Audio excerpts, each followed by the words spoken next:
Hello, everyone. Welcome to the Manatee Ambassador Training. Be quick. Hope you have fun.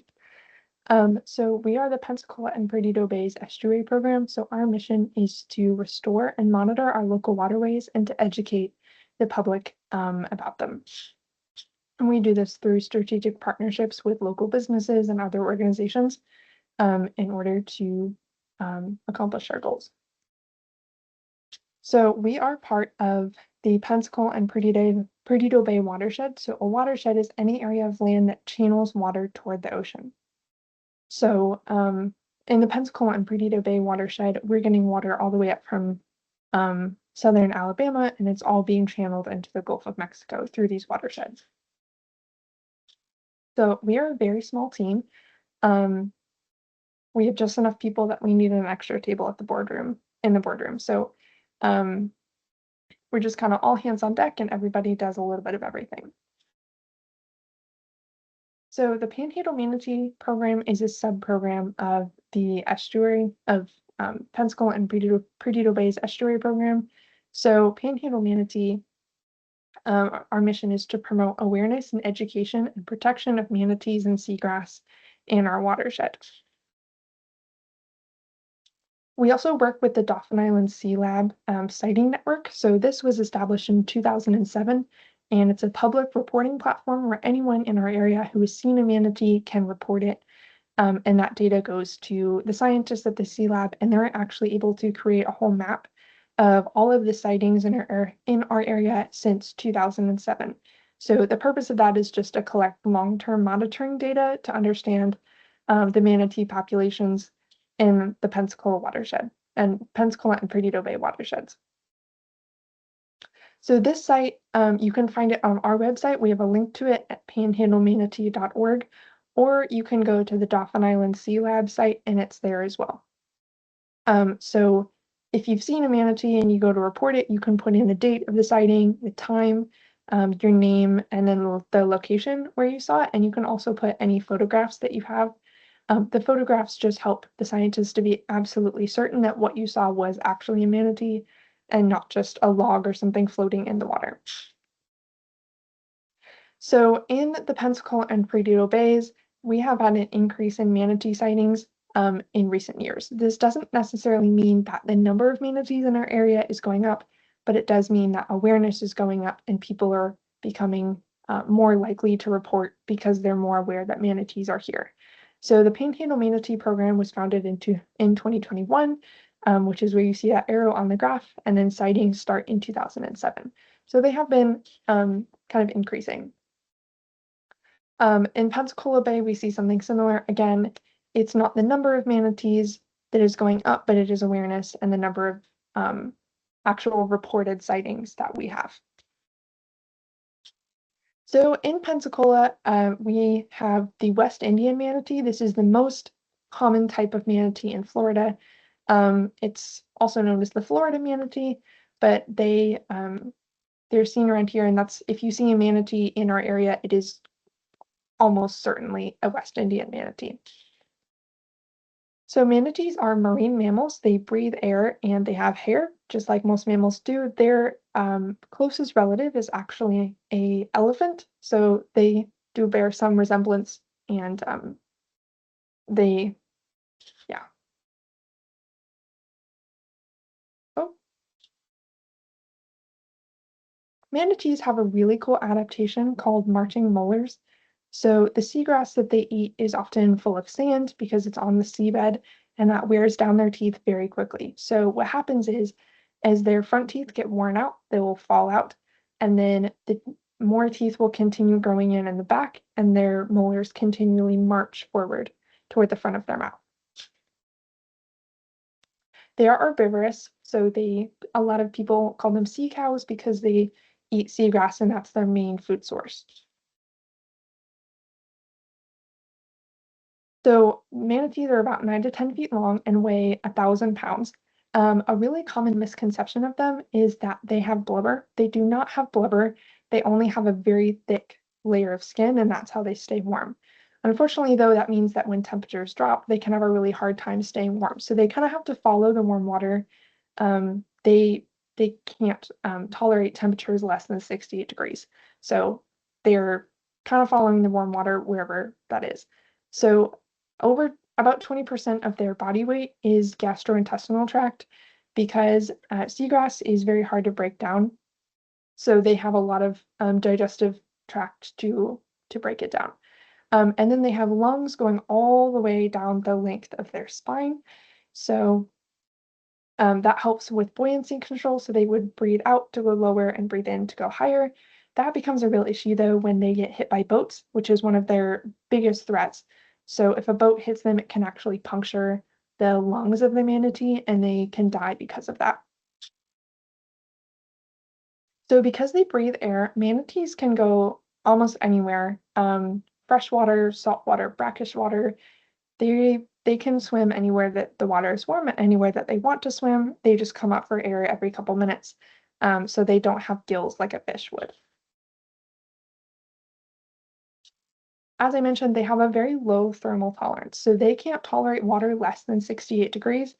Um, So in order to stay warm, they have to migrate up and down the coast, just kind of following wherever that warm water is.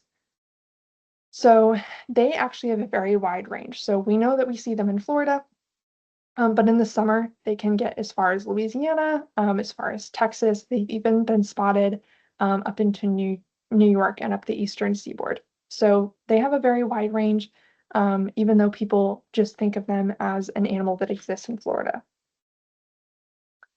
One thing that can happen when the water gets too cold is that manatees become cold stressed. So the easiest way to tell is if they're surfacing every 30 seconds or less. So manatees can actually hold their breath for up to 20 minutes, but they usually come up every 3 to 5 minutes to surface.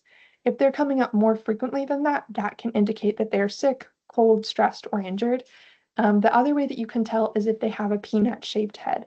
So if you see that little hump on the top of their head, right behind their eye, that is a way to tell that they're cold stressed. They also get white lesions all over their body. If you see a manatee that you think is cold stressed, the most important thing to do is call it in. Don't fill out a report. Um, I mean, you can fill out a report, but call first because that's going to make sure that they get the most urgent help. So the status of manatees, they're currently listed as threatened. They have several major threats, a lot of which are caused by humans. So watercraft and boat strikes are a big one. Manatees can't see or hear very well, so they can't get out of the way very easily when there's a boat coming. So oftentimes they get scratched up by boat propellers. They also deal with a lot of habitat loss. So their main food source is seagrass. When we start to lose those seagrass beds, that's their main food source. So they can go hungry because of that and starve to death. The other thing that's threatening them is a loss of warm water. So in South Florida, there used to be a lot of power plants that were coal powered, and they would discharge all of their warm water into local waterways, and manatees began to use those as migration sites. So they would come to those warm water sites. Unfortunately, a lot of those plants are starting to shut down in favor of more environmentally friendly options. And as a result, all of those warm water sites that the manatees are used to are going away. So that is one of their threats as well. So the average mortality is about 400 to 600 manatees in Florida dead per year. Um, about 20 to 25% of those are caused by watercraft strikes. Other sources can be red tide or cold stress or nutrition stress. When there is harmful algal blooms, those blooms can shade out seagrass, prevent them from getting enough light, and the seagrass die off. They can also release toxins into the water that can be harmful for fish and and manatees and other aquatic life. Nutrition stress is a big one, so if they're not eating enough food or if the food is of poor quality, they can have a really hard time. So another thing that happens is an unexpected mortality event. This is basically when we see record-breaking numbers of manatees dying or of any animal dying in a year. So in 2021, that was an unexpected mortality event. Over 1,000 manatees died that year, which is a significant increase from previous years that you see below. So what happened? Basically, it was largely caused by nutrient runoff. So when we fertilize our lawns or crops, all of that fertilizer eventually ends up in the ocean, which can then feed algae, and then the algae have so much food they start blooming and overproducing. That leads to an algal bloom. And then, as I mentioned, the algal bloom can shade out seagrass, which is the manatee's main food source, and it can also release toxins into the water. That one thing that they did to help combat that was to take lettuce and put it in the water to feed the manatees because they weren't getting enough seagrass. So that did help some. That mortality event is now considered administratively closed. So it's been investigated. It's not still ongoing. So here's a little trivia break. See if you can answer these questions. So what organ is found along the entire backside of the manatee and aid with buoyancy control? That is the lungs. Prolonged exposure to water temperatures below what temperature can cause manatees to become cold stressed? 68 degrees. True or false, manatees can live in fresh, brackish, and saltwater conditions. That is true. They can live in any kind of water conditions because they come up for air. Manatees' teeth are often referred to as what? Due to the constant replacement of teeth as adaptation for their abrasive diet. That's marching molars. True or false, manatees have a thick layer of blubber to keep them warm from cold temperatures. And that is false. They just have a really thick layer of skin. So manatees eat seagrass, but there are 4 different types of seagrass that we see on the Gulf Coast. So shoalgrass, manatee grass, turtle grass, and widgeon grass. A lot of people like to use a pasta analogy to tell them apart. So shoalgrass is a lot like angel hair. It's fine. It's very thin. Manatee grass is a little thicker. It's more like spaghetti. Turtle grass is like flat, thin fettuccine. And then widgeon grass, I like to say it looks like a fun shaped pasta because it doesn't really look like a pasta. So maybe like something that's in a shape. So seagrass is the manatee's main food source, but it's important for several other reasons. So it a lot like the way that trees help to filter carbon dioxide out of the atmosphere, seagrass filters the water in a similar way. So it helps remove pollutants and other things that reduce water quality.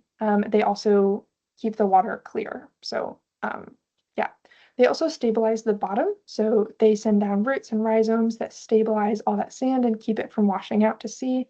They also provide food and habitat for many marine mammals. So fish, sea turtles, scallops, manatees, water birds. There are a lot of commercially important fish species that spend at some point some part of their life in the seagrass bed. So it kind of acts like a nursery for a lot of different fish species. So seagrasses are found through calm coastal areas, anywhere that's completely submerged and sheltered from wave action. So bays, lagoons, the Gulf of Mexico, and the continental shelf are all good examples of places that you would find seagrass beds. So in our watersheds, seagrass has been fluctuating over the last century or so. So in Lower Perdido Bay, there's been an increase in seagrass, but it has declined in the past.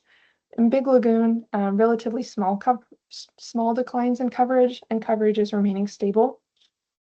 In Lower Pensacola Bay, there were large declines in the late 1900s, but conditions have been improving, but still coverage is only half of what it was in 1960. And in Santa Rosa Sound, there's a large decline from the 1960s to the 1980s. So that's about half of the seagrass that was in Santa Rosa Sound. It's been relatively stable, but still there's tremendous seagrass losses occurred in our area. So a lot of the stressors impacting seagrass are caused by humans. So seagrass needs clear water so that it can capture all of the sunlight. It's a plant, so it does photosynthesize. When the water clarity is reduced, so through algal blooms on the surface or through pollutants, that can damage the seagrass, prevent it from getting enough light. Algal blooms are a huge factor. That's one of the biggest factors affecting seagrass. both through the production of toxins and through blocking the light. Propeller scarring and fishing trails are also two big ones. So the picture that you see on the top, that's a propeller scar. So that's when a boat has gone through the seagrass bed, but they haven't trimmed up their propeller and they're going way too fast. So it rips up all of the seagrass. It's very slow growing and it's very slow to recover, and it does not like disturbance. So something like that can persist for a long time. Fishing trails are when a fisherman puts a hook down and just drags it through the seagrass bed, whether knowingly or unknowingly, it just uproots all of the seagrass that was growing in there. So that's where Panhandle Manatee comes in. So again, our mission is to increase awareness and protection of manatees and seagrasses in the Pensacola and Perdido Bays through targeted outreach. So as a manatee ambassador, you'll be talking to several different groups of people. So we'll go to boat ramps and marinas to talk to boaters. We'll go to piers and fishing tournaments to talk to anglers. We'll talk to locals at community events, and then we'll talk to visitors or tourists through coastal businesses and visitor centers. So as a manatee ambassador, you will just be talking to people. That is the biggest thing that we do is public outreach and education.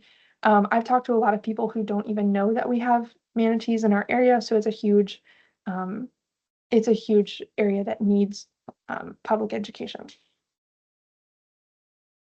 So we give away a lot of tangible items, anything that has our name on it or that has something that helps people learn about manatees, it's important to put in their hand. So Panhandle Manatee rack cards that talk about the program and about how to report manatees. We'll also give out boater maps, which I'll talk about on the next slide, koozies, magnets, and stickers, anything that has our name on it and that can increase awareness of manatees in our area is kind of what we'll be giving out. So these boater guides are really important. So they show our local bays. They also show marinas and places to dock your boat. They also show the locations of seagrass beds, which is super important. So that knowledge can help boaters to avoid seagrass beds and to avoid damaging them because they know where they are. So when you're doing manatee ambassador outreach, or Panhandle Manatee outreach, you'll be accompanied by the Panhandle Manatee intern, so myself. When you sign up for a shift, that will include the table setup, booth volunteering, and table breakdown. So that will usually be from 8 o'clock in the morning to noon. So we'll try to be out of the heat in the hottest part of the day.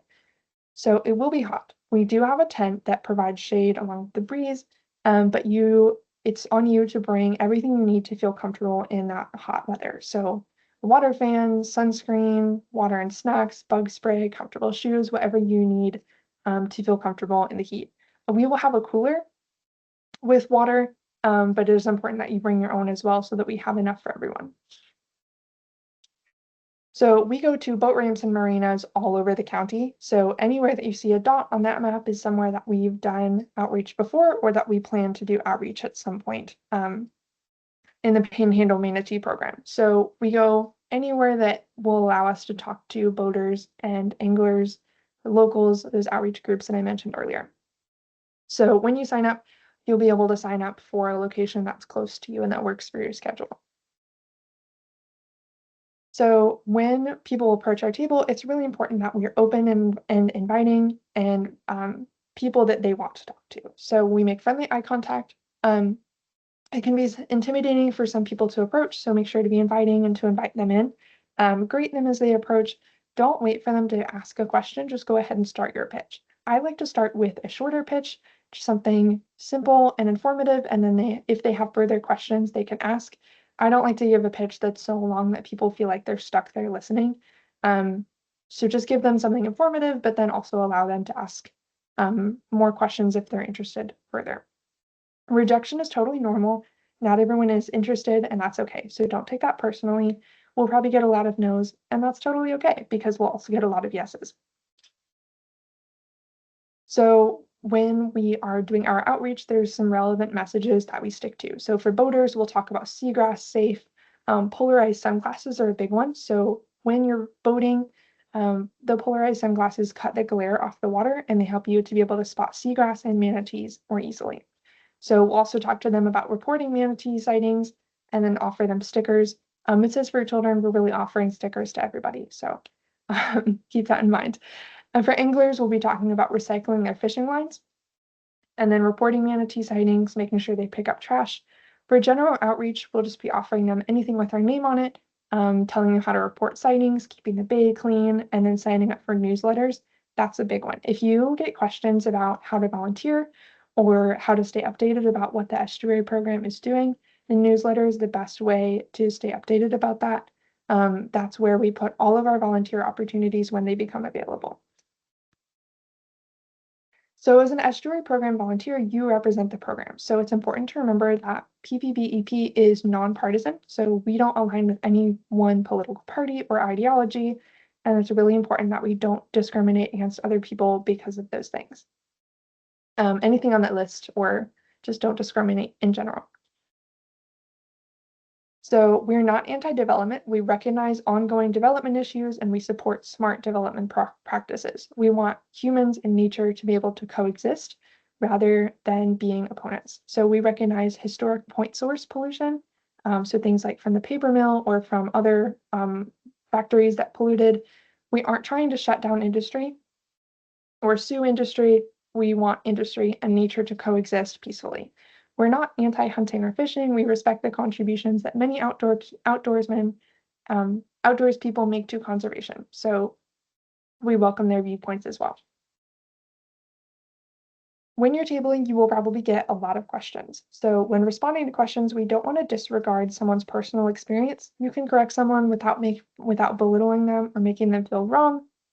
We want people to be receptive to the information that we're sharing, not defensive. So you can always ask questions, try to understand why people think a specific way, instead of just shutting them down and making them feel silly or wrong.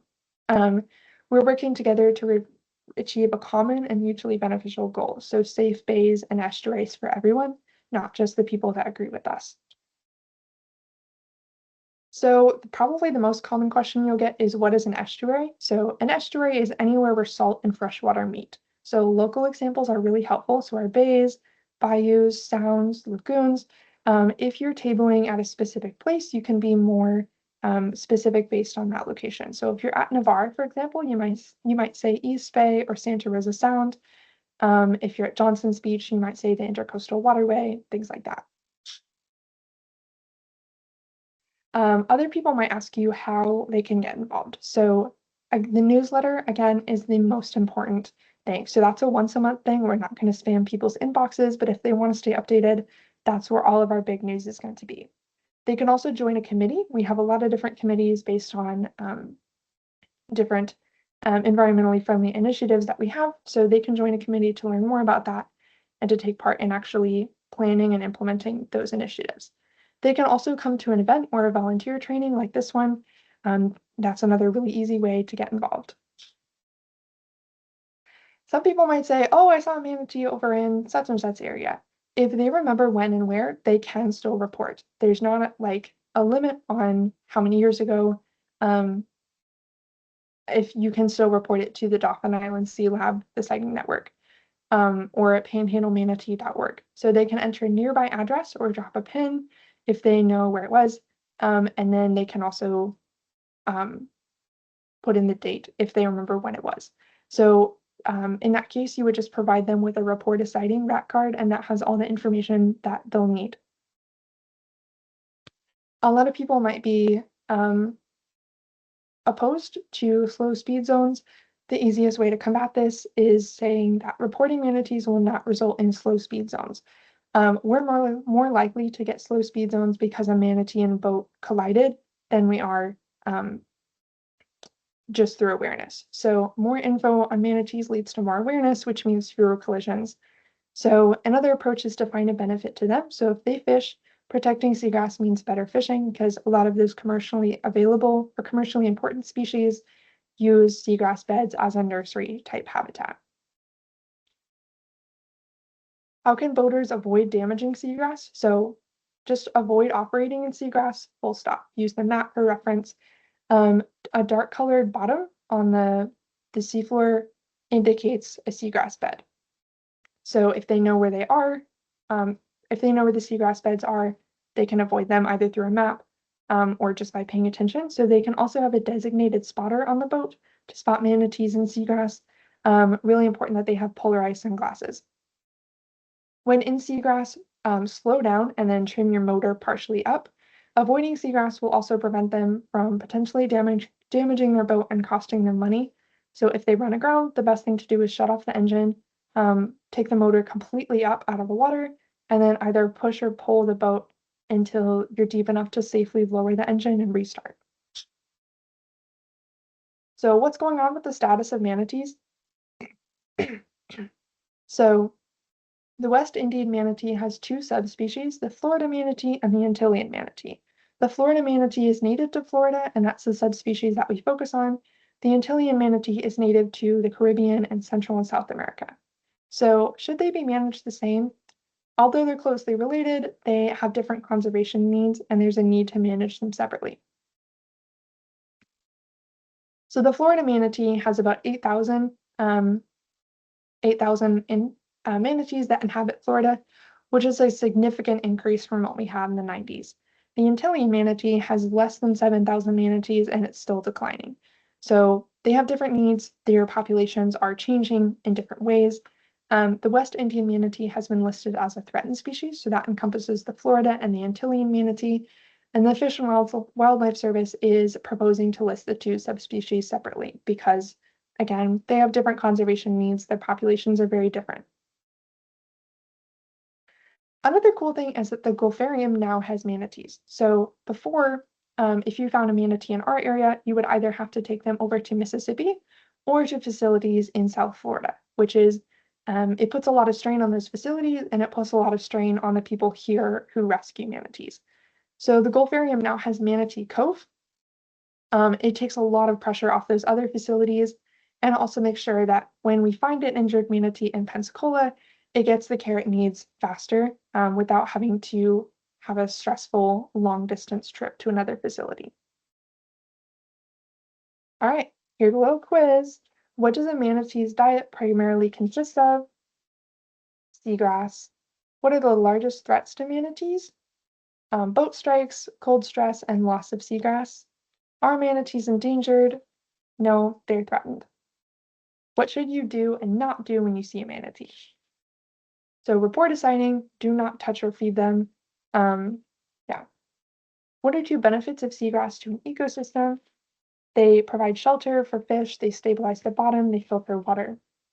What is a threat to seagrass? Lack of light from stirred sediment, algal blooms, nutrient runoff. How should we greet people approaching the booth? Try to smile, be friendly, be open, and then offer stickers or merch. What should we do if people ignore us at the table? Just move on. It's okay. You'll get a lot of rejections, and that's totally fine.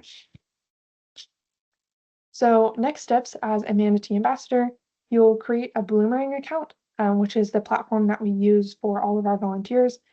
From there, you'll be able to sign up for shifts, and then you'll receive an email with additional details 2 to 3 days before your shift. You'll also receive a Panhandle Manatee t-shirt. And you can scan the QR code on the screen, and that will take you to Bloomerang, but you'll also get an email with the sign-up link. Bloomerang is kind of complicated. It's really tricky. It's not working very well, so we're actually going to switch to a different program, but until then, this is what we're working with. So once you create your account, you'll be able to sign up for shifts and volunteer. And that is all we have. Thank you so much for attending the Manatee Ambassador training. We hope to see you at some of our events soon.